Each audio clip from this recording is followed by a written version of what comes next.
It could be morning where you are, I'm not sure. But it's evening here and I've been having a great day. So I'm back this week with another live and we're going to talk about something different this time. We're going to start out covering my amaryllis just a little bit and then we're going to dive into this right here. I mentioned last week, it's kind of hard to see it, I'll just cut this off, that as the stems dry up on my amaryllis, my really large one that bloomed, I was going to cut those stems off. I'm cutting this one off right now. And you can see what that looks like there. This was a beautiful stem, had nice blooms on it, but I don't want it to draw any more energy from the plant. You can see it's turned brown, and that's what I mentioned, that when it turns brown, you could just cut that off and that bulb has retracted back all of that nutrients and energy out of it. Everything it's going to get out of it is guiding it. Now you can let that dry out a little bit more if that's what you choose to do. I like to cut them off at this stage. I don't know if you can really see it, but here's the other stem. Still very green, so I'm not going to cut that one off yet. It bloomed about a week or two after. What I really want to get into for this live is to delve deep into my worm composter. Now, this is not the whole thing. It's actually just the top of it. And if you're a little squeamish, if you're afraid of worms, this may not be the live for you. But I find these worms to be incredibly beneficial for what I'm trying to do from a gardening standpoint. Now, most of my indoor plants are planted in pond, and I've recently ordered some leca to start planting in that. I love planting in substrates that's not soil for my indoor plants. I feel as though outdoors, soil works really great. I love it, but indoors, I find that it compacts, it doesn't have a lot of great aeration, and it doesn't give the plants what they need as far as a fluffy, light substrate in which to grow in, especially since, think about it, you put a plant in there and you water, and then you continue your water, and that soil just continues to compress, especially if you don't put things in such as vermiculite or perlite or maybe core, which is something which will allow that plant to have a little bit of aeration, and you end up with root rot. Holds a lot of moisture. That's something that can happen, and you can end up with root rot. So I don't like to use soil indoors. I've been switching all of these indoor plants over to pond, and they've been doing really great. Now, I will admit, not every single plant does perfect in pond, so you have to kind of adjust. I have a few here, such as I have a pepper plant. It's kind of heavy. I'm not going to pick it up. But I have a jalapeno pepper that I brought indoors. It's still in soil because in the spring, I want to put it back outside. Okay, let's focus in. I have here my worm composter, and it's really a worm house. I actually grow worms in here, and then I collect the worm poop, which is called vermicompost or worm castings, and I collect that and I use it as a top dressing or a type of fertilizer. Now, for my outdoor plants, I just sprinkle it around as a top dressing. For indoor plants, you can take it and make a compost tea, which is I take the worm castings, put them in a container, then add water to it, let all those, it'll turn brown, let all that nice goodness come out of that, and then I can spray that on as a foliar spray, or I could pour it onto the plants around the root base, and then add that extra microbacteria and nutrients to those plants. But what you have to do on occasion is you have to clean out your composter. And you can see here, it has some beets in it. Actually, those are Brussels sprouts. It has some Brussels sprouts in it, has some other things in there. Those things I will move to the side and I will put in a container because they're gonna go back into the composter. I'm not trying to collect that. I just need to collect these things off the top, and I will set them to the side, and the worms will also go into this container because I'm not trying to collect the worms per se. I need to move them out of this substrate, which at this point is pretty broken down. Once it breaks down, I'll show you what the next stage of what I'm going to do with that is. Okay, yeah, a lot of nice stuff in here, but you end up with something that looks like this. Now, what I started out with in here was a bit of coffee grounds and straw, and then I added vegetable, different cuttings, and this gets broken down really well. And you can see, I don't know if you can make them out, there's some worms in here. And there are more worms in the second tray, but there are worms in this tray.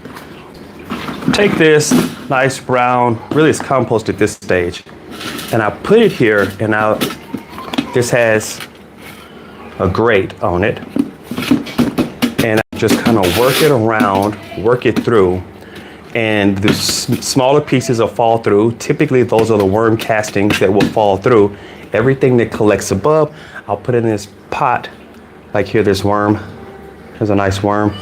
I'll put it in this other bucket container, and they will get recycled through. All I'm collecting out of here right now are the worm castings.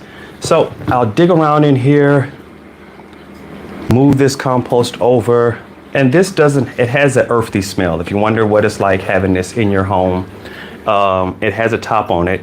And of course the top has holes in it because you definitely need aeration. This is definitely an aerated process. You don't want to this not have air in it. You also don't end up having to add any moisture to it because there's a lot of moisture coming out of the vegetables. You can see there's some straw mixed in here.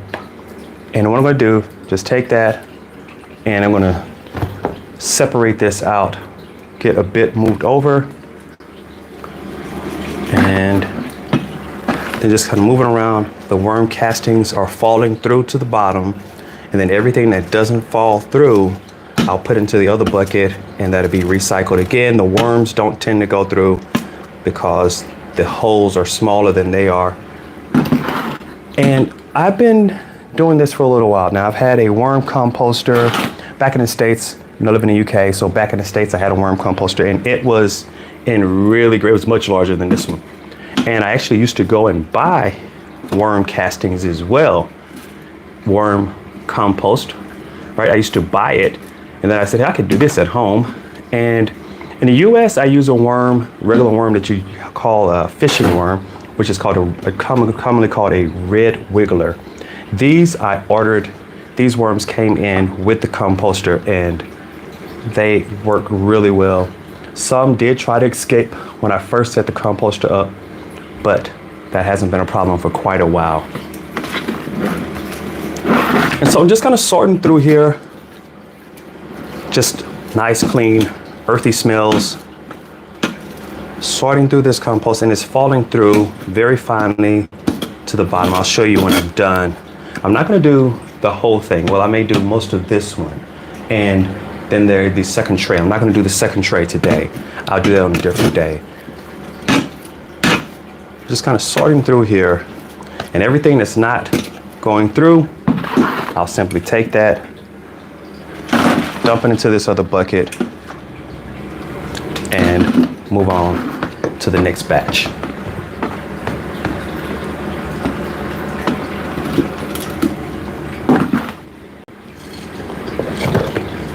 And I will admit, this may be a bit aggressive for the average home gardener. This can easily be kept indoors. I suggest you do, if you get one, please do keep it indoors.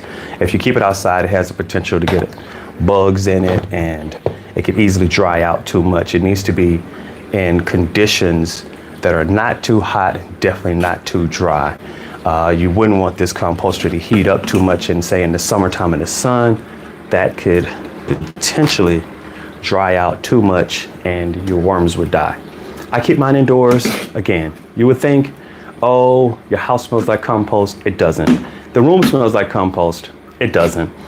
This is where I keep all my plants at. And here, kind of working to the side, but you can see all of these worms in here.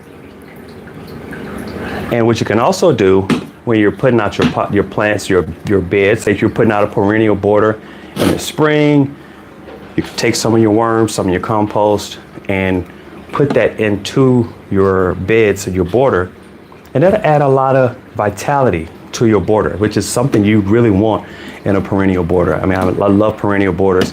So this has a lot of usefulness indoors and outdoors for indoor gardening and outdoor gardening. I'm kind of working to the side because I don't have quite enough space here. I would like to move this over a bit so you can see kind of what I'm doing. But all I'm doing is just rocking this dirt back and forward. The vermi castings are falling through to the bottom, and the larger material is staying up top. Just kind of moving it around, back and forth, and that's working wonderfully. How often do you do this? Well, I don't do it very often. I would say probably, well, when it gets full, like right now it's full, and when everything in here, because again, when it starts out, it's just coffee grounds and straw. But now you can see it has this soil type look, this compost type look. That is definitely when it's done. And you can see this is done. So this is the perfect time to do it. There isn't necessarily a set time. If your worms are more aggressive and they are able to move everything over really, really quickly, break everything down, then you may end up doing this on a more regular basis. What do I put in here?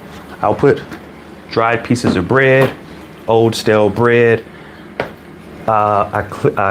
Some pumpkins ended up in here. Things get broken down in here really quickly. And so I'll put vegetable scraps. I don't tend to put potatoes in there because this turns into a great growing condition for potatoes. The potatoes actually start trying to sprout. So I don't tend to put potatoes in here unless it's cut up. Now, the hulls of potatoes, yep, that'll work really well. You can put that in here. No problem at all. And the straw. Now, I collected the straw back at the end of summer. I actually have wheat straw. Collected it out of the fields right before the fall. After harvest, had some straw laying on the ground, went outside and just collected it. Any grass will work as well. You can use a grass, you don't necessarily have to use a straw.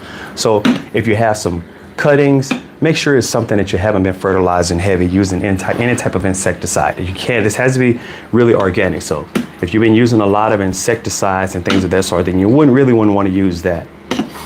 You wouldn't want that to go through and end up on your plants later on. So these things, this straw is all coming from organic fields, so that's not necessarily a problem here. But you can use some grass clippings as well. There we go. Next batch. I'm just gonna keep working through this. Just again, beautiful compost.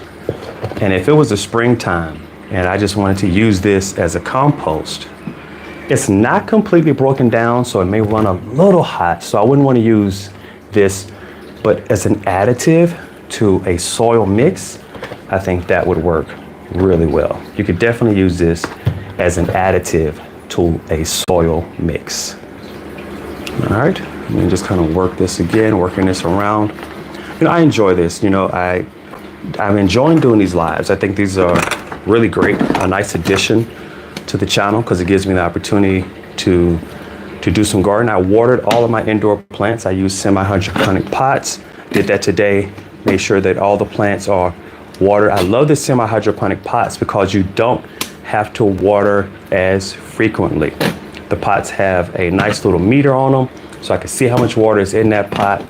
And when that water level drops for the majority of my plants, or if one plant is really thirsty, then I'll water that plant. So I did that earlier today, watered all my indoor plants, used a bit of seaweed extract. I love using seaweed extract. Seaweed extract is really great because it has a lot of micronutrients in it. We know that plants need phosphorus, nitrogen, potassium. Those are the big three, right? But plants also need micronutrients. And seaweed extract has somewhere between 50 and 70 micronutrients or elements that make sure that the plants not only get the nitrogen, potassium, and phosphorus, which I get not through the seaweed extract, but a little bit of fertilizer. So I didn't use fertilizer today. I just used the seaweed extract. And then maybe the next time when I water, I'll add just a little bit of fertilizer. You have to be careful, especially with your indoor plants, not to add too much fertilizer. You want vigorous growth, but you don't want to burn your plants with too much fertilizer, and that can definitely happen. You can absolutely burn your plants with too much fertilizer. Tends to happen all the time. Overwater and over fertilizing are really two of the big things that causes a lot of problems for indoor plant growers. Now, I say indoor, but you could also have that same problem with your outdoor plants. You really want to pay attention to whether or not you're overwatering. Light is also critical. You can see here, I have a lot of grow lights, and I can tell you for a fact that when I added the grow lights, my plants started to thrive. They really started to blossom and bloom. The leaves look fuller, the colors are richer.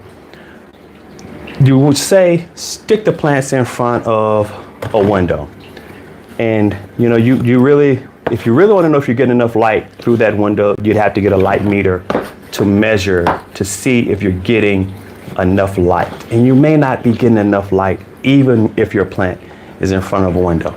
This room has windows on all sides, but still the light is just a little too low for my indoor plants. So they do much better with these grow lights. A lot of these plants are low light, but what you're getting indoors is really often too low. I didn't use a light meter. I could just look at the plants and see that they just weren't growing well enough. They weren't thriving, and I knew that they needed a bit more light. I've added more light. Plants are looking really good now that I've added a lot more light to them. So this is a bit of a time-consuming process. That's why I'm only going to do one tray today. 2 trays, they're both the same size as this. You can't make all this out here. They're both about that deep. This one sits inside the other, has the top on it. At the bottom is another collection area if there's any moisture. Compost tea, as that's called, that collects at the bottom. I tend to run mine pretty dry. I don't add any water to it or any liquids, so I don't tend to collect any moisture at the bottom, which I think that's fine. That also, I think, keeps down on, if there would be any smells, I think that keeps down on it. Of course, you have to make sure you get your mix right. I do it 50-50. Actually, I'll use a little more coffee grounds than straw, and then I'll add in those vegetable scraps, and that works really well. I may set this aside because I didn't want this to be the entire live, so I may come back to this and finish this while I'm not doing, the live, because this is going to take, I think it's probably going to take me another 20 or 30 minutes at least to sort through all of this and just collect these worm castings. But I find great value in this. I think that it's really something that's worth doing. If you have the opportunity to garden in a way that's sustainable for you, and to garden in a way to where you're not constantly have to spend a lot of money. Gardening is not the most expensive hobby, but it can be pretty expensive on all of the additives and fertilizers and pots and things of that sort. So this won't help you with the pots, but this can definitely help you with some of those additives and some of the fertilizers. Any way you can save some money in gardening, I suggest you do it. Propagation, that's definitely something you should be thinking about. Propagating some of your plants to ensure that you're not always buying new plants. You also have the ability to share plants when you propagate. Okay, move over to the next bit. I turned the heat up in this room earlier.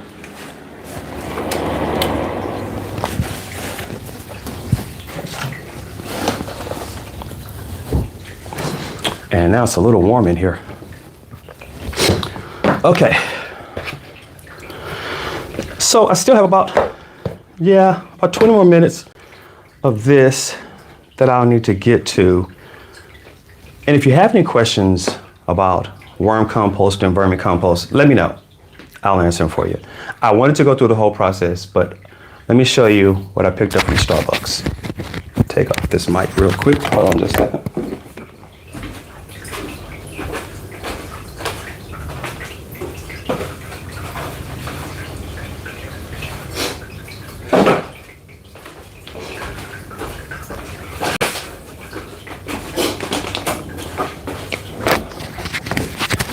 And you say, what does Starbucks have to do with These are coffee grounds. The local Starbucks is so kind. They set these out and you can collect them. These are coffee grounds. And what I'll do is, when this is done, I'll mix these coffee grounds, take these, mix them with this straw, and then I'll put the worms back in there, and it'll just be a mixture of coffee grounds, straw, and worms, and they'll start that process all over again. I'll even take this plant, this stalk, which I cut off earlier, that'll break down perfectly, that goes in as well. Any leaves that I cut off, throw those in there as well. I don't tend to do it all the time, especially if you think they have any problems. I don't have any problems right now. I don't have any fungus problems or anything like that. So if you have any fungus problems, you don't want to add to your problems there.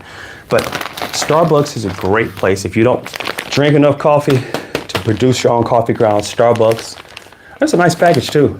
And so pick this up. I picked up 3 of these from Starbucks just the other day, and in preparation for collecting these coffee grounds and resetting my worm composter. I'm really excited about this. I've been doing this again, as I said, for a little while, and it works. It really does work. Now, what I may do is, since I've switched, most of my indoor plants are not growing in soil. Almost all of my indoor plants are now growing in pond, and I may start to use some leca, which I've ordered, and that should be in pretty soon, which those are just those baked clay balls. You can see them. They're really pretty. I see them a lot of times. People use them you see a plant growing out of it, and it has these brown balls. Those are clay balls. Those are leca. And so those are really great substrates for growing as well. And so I'm going to grow in that, but I'm not going to use any soil indoors. As I've been getting away from that, that means I can't use this compost for the most part indoors, this worm casting, but I'll probably use it as a compost tea, and I'll make some tea out of it and use that again as a foliar spray, spray it on the leaves, and then I'll actually take some and I'll probably pour it into the pots, because I think I'll get a lot of extra value out of doing it that way. And I'll test it, see how it works with my indoor plants. I think I'll get good results out of that. Again, I'll use it more freely with my outdoor plants. If you have any questions, anyone's jumping in, you have any questions, just let me know, or message me later on. And I love answering questions. Someone recently asked me a question and asked me to do a video on orchids, and I only grow a very small amount because they do tend to be pretty tedious. It's hard to keep the growing conditions right, so I don't tend to grow very many. Now, there are a lot of hardy orchids that you can grow, but those are not the ones that they're selling typically in all of your garden centers, or in a lot of shopping centers, grocery stores, shopping, they have a lot of them. They're really pretty, they're blooming, but they can be a bit tedious to make sure that you're taking care of properly, that you're providing what they need. So I'll probably do a video on that a little bit later, where I can kind of dig into that particular plant variety and give out some tips and pointers of the different stages that I've used and things that I've used to help grow those. I don't grow many because I do find them in some cases to be a bit difficult. I love bulbs, indoor bulbs, outdoor bulbs, and indoors mostly I've been leaning towards philodendron. Now here's a philodendron that I need to repot. You can see this is coming off here, and it's a little thin. This one actually ended up at the back, and I wasn't paying attention to it. So I pulled it out. I'm going to repot this into some pond. I'm going to put it on a pole because I want this to be more upright. And you can see that's falling over. So I want this to be upright. So I'm going to put a moss pole on this, and I'm going to repot this into some pond. I may do that next week, or I may just do that outside of this video. Right now, I'm going to continue sorting this vermicasting here. Let me see. There we go. Just kind of continue to sort this.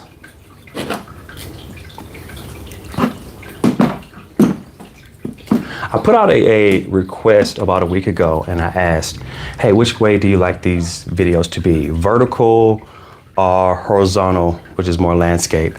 And I didn't get a whole lot of responses. That's fine. This is a small channel. I'm testing out this horizontal now to see if you know, what this looks like and see what type of response this is, what I get off of this.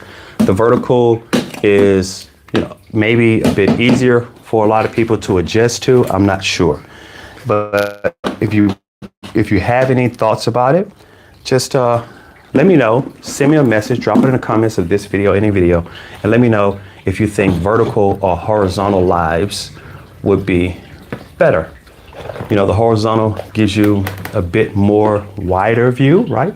So you can see more broadly what's going on, but the vertical, those are pretty cool too. A lot of people like that. A lot of other the platforms are vertical, you know, TikTok's vertical, the Reels are vertical.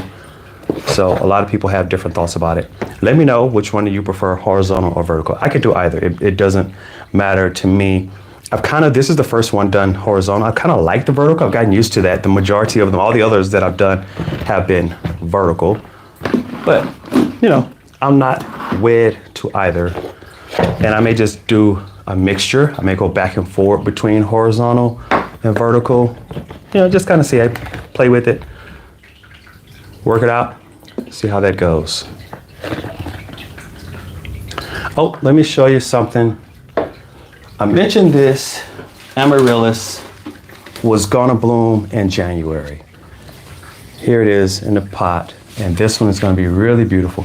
One stalk, right? You can see it's one stalk, but it has 1, 2, 3, it's gonna be 4 separate flowers that come off the top of this. You can kind of see those there. I don't want to tilt this pot over too much, but you can see there's 4 separate flowers, one stalk, but 4 separate flowers. And I think they're gonna be going out in this direction, that direction. It's gonna be really pretty. In about another week or 2, this will be blooming, and I think it's gonna be really beautiful. It's gonna be really pretty. Of course, I will show it to you once it blooms. It's the only one that's blooming right now. And as any others get close to blooming, I'll let you know.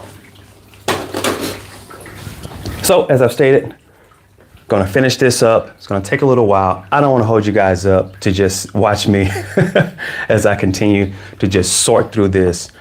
But a lot of nice worms. They're in here. They're creating compost. They're verm castings, vermicompost, and that is a great substrate. And yeah, the worms are doing great. I'll just cut this live right here because I don't want to hold you guys up. This is going to take me another 20, 30 minutes or so to finish up. And once I get done with this, I'll reset it. Next week, I'll do the bottom tray, and then I'll continue on. Okay, guys, if you have any questions, comments, or anything you want to know about the plants that I have growing here or any other plants, just drop that down in the comments, send me a message, let me know. All right, until next time, take care.